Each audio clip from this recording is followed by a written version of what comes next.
नमस्कार विद्यार्थी मित्रांनो, आता आपण रोलिंग मोशन बघणार आहे. तर रोलिंग मोशन बघण्याआधी आधीचे सर्व व्हिडिओ पाहण्यासाठी तुम्ही रोटेशनल डायनॅमिक्स या प्लेलिस्ट मध्ये जाऊन सर्व व्हिडिओ पाहू शकता. त्याचबरोबर चॅनलला सबस्क्राइब करायला विसरू नका. ठीक आहे, तर आपण रोलिंग मोशन हे आर्टिकल बघत असताना एखादा ऑब्जेक्ट रोल होतोय म्हणजे काय, तर तो एका पॉइंट पासून दुसऱ्या पॉइंट पर्यंत जाण्यासाठी त्याला रोलिंग मोशन व्हावे लागते. म्हणजेच यामध्ये आपल्याला बघा टोटल कायनेटिक एनर्जी कॅल्क्युलेट करण्यासाठी इथं आपल्याला लक्षात घ्या टोटल कायनेटिक एनर्जी कॅल्क्युलेट करायचे. तर तो रोल होतोय म्हणजे या समजा ए या पॉइंट पासून तो बी या पॉइंट पर्यंत चालले आहे. आता ए या पॉइंट पासून बी या पॉइंट पर्यंत जात असताना त्याची काय होणार आहे, टोटल ट्रान्सलेशन कायनेटिक एनर्जी माहित पाहिजे. म्हणजेच ट्रान्सलेट झाला ट्रान्सलेशन कायनेटिक एनर्जी आणि काही बेरीज असणार आहे तर रोटेशनल एनर्जी. म्हणजेच कोणता असणार आहे दुसरा, total rotational kinetic energy, rotational kinetic energy. आता आपल्याला माहित पाहिजे टोटल ट्रान्सलेशन कायनेटिक एनर्जी काय असते. आता ट्रान्सलेशन कायनेटिक एनर्जी ही आपल्याला माहित आहे की हाफ ऑफ mv स्क्वेअर असते, हाफ ऑफ mv चा स्क्वेअर असते. आणि टोटल रोटेशनल कायनेटिक एनर्जी काय असते जर आपण या टॉपिक मध्ये कॅल्क्युलेट केलं होतं पहिल्यांदाच, तर ते काय होतं half of I omega square. म्हणजेच लक्षात घ्या रोलिंग मोशन बघताना आपण काय करतोय टोटल कायनेटिक एनर्जी. आता टोटल कायनेटिक एनर्जी काय असणार आहे तर तो ऑब्जेक्ट एका पॉइंट पासून दुसऱ्या पॉइंट पर्यंत जाणार. तो कसा जाणार आहे, रोटेट होत जाणार. मग रोटेशनल जाणं म्हणजे काय, तो ए या पॉइंट पासून कुठल्या पॉइंट पर्यंत गेला, बी या पॉइंट पर्यंत गेला. आणि तिथं काय असणार आहे कायनेटिक एनर्जी आहे. पण कायनेटिक एनर्जी ही लिनियर मोशन मधली जी असणार आहे ती काय असणार आहे हाफ ऑफ mv स्क्वेअर. आणि रोटेशनल मध्ये काय असणार आहे half of I omega square. पण आपण या बॉडीचा रेडियस ऑफ गायरेशन सुद्धा असणार आहे. आणि तो रेडियस ऑफ गायरेशन का कोणत्या सिम्बॉलने दाखवतो आपण, k be the radius of gyration. मग I बरोबर काय व्हॅल्यू मिळते आपल्याला, I is equal to mk square. Because we have to know that radius of gyration formula I is equal to mk square. By putting this value I is equal to mk square, I ची value आहे.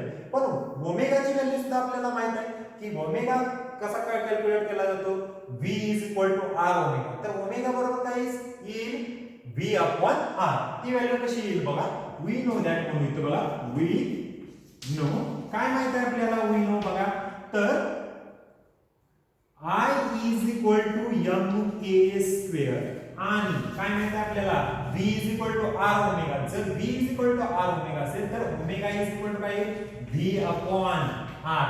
मग आता ही value आपण या above equation मध्ये put करू. याला equation number काय देऊ, 1. Put in equation 1 we get, put in equation 1 we get काय मिळते आपल्याला बघा, E is equal to बोला काय म्हणणार आहे half of mv square plus half of I ची व्हॅल्यू काय आहे, I ची व्हॅल्यू mk स्क्वेअर आणि ओमेगा ची व्हॅल्यू काय आहे तर v अपॉन r. पण ओमेगाचा काय आहे स्क्वेअर, म्हणजे व्हॅल्यू काय मिळेल v square upon r square.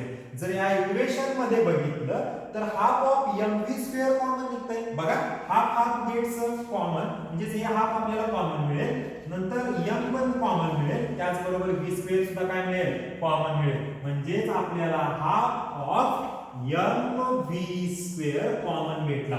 First quantity मध्ये काय राहतं half of mv square total घेतल्यामुळे 1 राहील प्लस सेकंड क्वांटिटी मध्ये काय राहते बघा हाफ निघाला m निघाला, k स्क्वेअर नाही म्हणजे काय न्यूमरेटर मध्ये काय राहिला k स्क्वेअर, v स्क्वेअर आलेलंच आहे ऑलरेडी आउटसाइड, राहिलं काय r स्क्वेअर. म्हणजेच काय आलं k square upon r square. आणि हेच काय आहे आपलं रोलिंग बॉडीचं टोटल काय आहे आपली कायनेटिक एनर्जी. आता टोटल कायनेटिक एनर्जी कशाची कॅल्क्युलेट करताना रोलिंग मोशनची. तुम्हाला क्वेश्चन विचारला जाईल तेव्हा तो क्वेश्चन कसा उत्तरपत्रिकेत किंवा बोर्डाच्या क्वेश्चन उत्तरपत्रिकेत कसा द्यायचा किंवा त्याला किती मार्क्स असतात याच्या संदर्भात थोडं मी बोलतोय. जर समजा हा 2 मार्क्सचा क्वेश्चन विचारला तर तुम्हाला साधं सिंपल काय लिहिता यायला पाहिजे, क्वांटिटीच्या अर्थ काय आहे हा लिहिता आला पाहिजे. काय म्हणणार आहे, m be the mass of an rolling body किंवा रोलिंग ऑब्जेक्ट v विथ काय असणार आहे लिनियर वेलोसिटी बघा साधी सोपी सिंपल केसेस आहे m with mass of floating body v with linear speed त्याचबरोबर i काय असणार आहे तुमचा मोमेंट ऑफ इनर्शिया ओमेगा काय असणार आहे अँग्युलर वेलोसिटी जेवढं तुम्हाला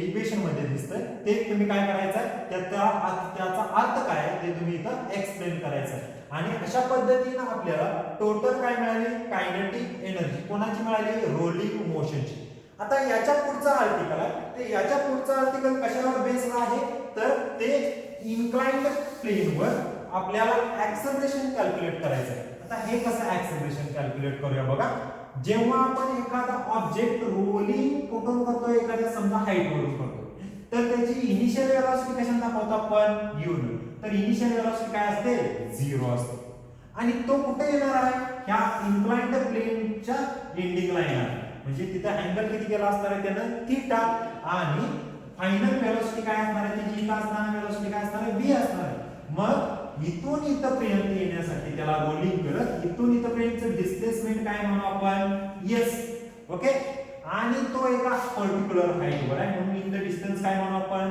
h आता जरा लक्षात ठेवा h is equal to s sin theta म्हणजे आपल्याला sin थीटा कॅल्क्युलेट करायचा या डायग्राम वरून बघा कसा येतोय sin थीटा काय असतो तर समोरील बाजू भागिले कर्ण म्हणजे समोरील बाजू कोणती आहे बाळांनो त्या थीटाच्या बरोबर समोरील बाजू h भागिले कर्ण काय येणार आहे s म्हणजे sin theta is equal to h upon s मग h बरोबर काय येईल h बरोबर s sin थीटा जरा लक्षात ठेवा हे मी का देतोय तर आपल्याला याचा यूज करायचा आहे एक मिनिट sin थीटा कसा कॅल्क्युलेट करायचा साधी सोपी ट्रिक आहे sin थीटा साठी याच्यासाठी सुद्धा एक व्हिडिओ बनवलेला आहे तो ट्रिग्नोमेट्रिक रेशियो किंवा ट्रिग्नोमेट्रिक आयडेंटिटी विथ टेबल कसा लक्षात ठेवायचा तर sin थीटाला आपण एक शॉर्ट ट्रिक वापरतो होतो ती कोणती होती सपो म्हणजे समोरील बाजू भागिले कर्ण समोरील बाजू कोण आहे तर h भागिले कर्ण कोण आहे तर s म्हणजेच आपल्याला sin थीटा काय मिळाला h अपॉन s आता याचा वापर आपण पुढे करणार आहे बघा आता याचा आपल्याला ऍक्सेलरेशन कॅल्क्युलेट करायचं आहे आणि त्याचबरोबर वेलोसिटी कॅल्क्युलेट करायची ऍक्सेलरेशन आणि काय कॅल्क्युलेट करायचं वेलोसिटी फर्स्ट आपण वेलोसिटी कॅल्क्युलेट करू त्याच्यानंतर ऍक्सेलरेशन कॅल्क्युलेट करू आता वेलोसिटी कॅल्क्युलेट करताना इथे काय असणार आहे पोटेन्शियल एनर्जी कोणती असणार आहे टोटल पोटेन्शियल एनर्जी कशी दाखवतो आपण mgh तर potential energy is equal to काय होणार आहे टोटल कायनेटिक एनर्जी आता आपण पोटेन्शियल एनर्जी कोणत्या सिम्बॉलने दाखवतो पोटेन्शियल एनर्जी mgh ने दाखवतो आता टोटल कायनेटिक एनर्जी आपण कॅल्क्युलेटच केली कोणती होती टोटल कायनेटिक एनर्जी तर ट्रान्सलेशन कायनेटिक एनर्जी आणि रोटेशनल कायनेटिक एनर्जी काय होती बेरीज आणि ती आली काय बोला half of mv² in bracket 1 k² upon r² याला इक्वेशन नंबर काय दिला आपण 2 फ्रॉम इक्वेशन 2 आपल्याला व्हॅल्यू काय मिळणार आहे ते सांगा मला half of mv² in bracket 1 k² upon r² याला इथं रिझन काय मिळणार फ्रॉम इक्वेशन 2 ओके तर काय कॅन्सल होतंय m गेट्स कॅन्सल हे भागिले 2 इकडे आल्यावर काय होणार आहे मल्टिप्लाय म्हणजे काय होणार आहे twice gh is equal to v² in bracket 1 k² upon r² आता हे मल्टिप्लाय तिकडे गेल्यानंतर काय होणार आहे डिवाइड होणार आहे आणि स्क्वेअर रूट घेऊ आपण by taking square root on both side आता v चा स्क्वेअर रूट काय मिळालं स्क्वेअरचं v एक मल्टिप्लाय तिकडे गेल्यावर डिवाइड होणार म्हणजे सगळं अंडर रूट मध्ये मिळणार न्यूमरेटर मध्ये काय राहिला ट्वाइस gh आणि डिनॉमिनेटर मध्ये काय राहील 1 k² upon r² any doubt म्हणजे हे वेलोसिटी येतं याला इक्वेशन नंबर काय आहे आपण 3 आता आपल्याला अजून एक कन्सेप्ट माहित पाहिजे की लिनियर मोशन मध्ये अगर एक इक्वेशन आहे त्याला कायनेमॅटिकल लिनियर इक्वेशन म्हणलं जातं आणि ते थर्ड कायनेमॅटिकल इक्वेशन काय आहे तर v² is equal to u² plus twice as v² is equal to u² plus twice as हे कोणतं थर्ड कायनेमॅटिकल इक्वेशन आहे आपल्याला माहित आहे from figure u is equal to initial velocity काय असणार आहे 0 म्हणजे 0 चा स्क्वेअर काय मिळणार आहे आपल्याला 0 म्हणजे लेफ्ट हँड साइड काय मिळाले आपल्याला बघा v² is equal to u is equal to 0 from इथं म्हणू फ्रॉम फिगर काय मिळालं u इज इक्वल टू 0. आता 2 आहे तसाच येईल. a ची किंमत काय आली काढायची कारण की ऍक्सेलरेशन आपल्याला कॅल्क्युलेट करायचं आहे. आपण वेलोसिटी फर्स्ट कॅल्क्युलेट केली आणि ह्या वेलोसिटीसाठी v बरोबर काय मिळालं आपल्याला under root of twice gh upon 1 plus k square upon r square. आता आपल्याला कोणतं इक्वेशन काढायचं आहे v square is equal to u square plus twice as एक थर्ड कायनेमॅटिकल इक्वेशन यूज करून ऍक्सेलरेशन फाइंड करायचं आहे. From figure u is equal to 0 प्लस 2 आहे तसाच ऍक्सेलरेशन आपल्याला कॅल्क्युलेट करायचं आहे त्यामुळे ऍक्सेलरेशन i असेल राईट आणि s हे i असली व्हॅल्यू. आता v स्क्वेअर v ची व्हॅल्यू ही आहे म्हणजे v स्क्वेअर बरोबर काय स्क्वेअर रूट निघून जाईल म्हणजे लेफ्ट हँड साइडला काय मिळणार आहे आपल्याला twice gh upon 1 plus k square upon r square which is equal to twice as. जरा लेफ्ट हँड साइड आणि राइट हँड साइड तुम्ही बघितलं तर काय कॅन्सल होणार आहे 2 गेट्स कॅन्सल आणि a इज इक्वल टू आपल्याला इक्वेशन मिळेल.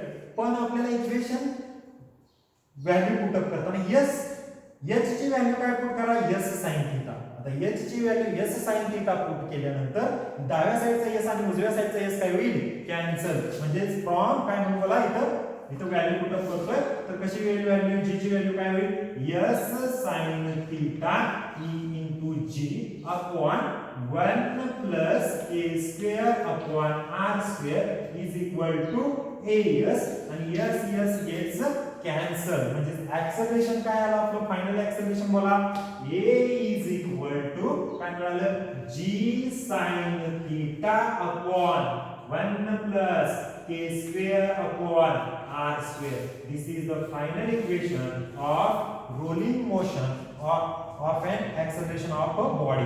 म्हणजे आपण काय कॅल्क्युलेट केलं वेलोसिटी आणि ऍक्सेलरेशन. ठीक आहे विद्यार्थी मित्रो इथं रोटेशनल डायनॅमिक्स हा टॉपिक कंप्लीट होतो. तर आपण पहिल्यापासून जर पाहिला तर मी कम्पॅरेटिव्हली टोटल टॉपिकचं एक्सप्लेनेशन केलेलं आहे. ते तुम्ही व्यवस्थित जर प्लेलिस्ट मध्ये बघितलं तर तुम्हाला 100% समजेल आणि शेवटीला एकदा तुम्हाला त्याची रिव्हिजन करून देतोय. रोलिंग मोशन बघतोय. या रोलिंग मोशन मध्ये आपल्याला काय करायचे आहे total kinetic energy. Total kinetic energy काढताना टोटल ट्रान्सलेशन एनर्जी आणि टोटल रोटेशनल एनर्जी येणार. ट्रान्सलेशन काय असते हाफ ऑफ mv स्क्वेअर कारण की आपल्याला माहित आहे kinetic energy half of mv square दाखवतो. रोटेशनल एनर्जी कशाने दाखवतो half of i omega square जे की आपण इक्वेशन कॅल्क्युलेट केलं होतं. आता यामध्ये व्हॅल्यू पुट अप करायचे i बरोबर mk स्क्वेअर जो की m मास असणार आहे आणि k काय असणार आहे रेडियस ऑफ गायरेशन आणि ओमेगा ची व्हॅल्यू काय असते v अपॉन r. ही व्हॅल्यू पुट केल्यानंतर v स्क्वेअर अपॉन काय होणार आहे r स्क्वेअर आणि हे फायनल इक्वेशन आपलं मिळालं. आता याच्यामध्ये common half of mv square both साइडला मिळतो म्हणजे दोन्ही टर्म मिळते तर रिमेन काय राहणार 1 plus k square upon r square. ही झाली रोलिंग मोशन. पण rolling motion inclined and plane with angle theta त्यामध्ये आपल्याला काय कॅल्क्युलेट करायचं आहे वेलोसिटी आणि ऍक्सेलरेशन. तर वेलोसिटी कॅल्क्युलेट करत असताना आपण काय यूज करणार आहे total potential energy is equal to total translation kinetic energy. मग आता पोटेन्शियल एनर्जी जर कायनेटिक एनर्जी मध्ये रूपांतर होत असेल तर पोटेन्शियल एनर्जी कोणत्या सिम्बॉलला दाखवतो किंवा कोणता फॉर्म्युला असतो mgh आणि कायनेटिक एनर्जी कशाने दाखवतो तर कॅल्क्युलेट केलेलंच आहे आपण काय आहे तर half of mv square in bracket 1 plus k square upon r square. m gets काय होणार कॅन्सल. आता इथं gh हे असंच ठेवलं डिवाइड 2 होतं मल्टिप्लाय झालं म्हणजे ट्वाइस gh झालं. त्याचबरोबर right hand side as it is दिली. पुढे v स्क्वेअर आहे पण आपल्याला कॅल्क्युलेट काय करायचं आहे वेलोसिटी. मग taking square root on both side बघा v स्क्वेअर चं स्क्वेअर रूट v आहे पण ही मल्टिप्लाय केल्यावर काय होईल डिवाइड आणि या टोटल टर्म्स काय येईल स्क्वेअर रूट. अशा पद्धतीने आपल्याला velocity of an rotating inclined body with an angle theta मिळाला. त्यावरून आपल्याला काय कॅल्क्युलेट करायचं आहे ऍक्सेलरेशन. तर ऍक्सेलरेशन कॅल्क्युलेट करताना आपल्याला थर्ड कायनेमॅटिकल इक्वेशन यूज करावं लागतं v square is equal to u square plus twice as. v square ची व्हॅल्यू काय होईल हे रूट आणि स्क्वेअरला काय होईल कॅन्सल होईल म्हणजेच राहिलं काय twice gh upon 1 plus k square upon r square. Right hand साइडला इनिशियल वेलोसिटी काय असते 0 म्हणजे 0 प्लस ट्वाइस as झालं. आता पुढे 2 ला 2 कॅन्सल केलं gh upon 1 plus k square upon r square is equal to as आला. पण आपल्याला माहित व्हॅल्यू पाहिजे की h ची. काय आहे h ची value? s sin theta. Sorry 2 cancel झाल्यानंतर g बरोबर s sin थिटा पुट केल्यानंतर s पण काय होईल? कॅन्सल. आणि फायनल इक्वेशन काय मिळालं आपल्याला? a साठी a is equal to acceleration which is equal to g sin theta upon 1 plus k square upon r square. Thank you. धन्यवाद.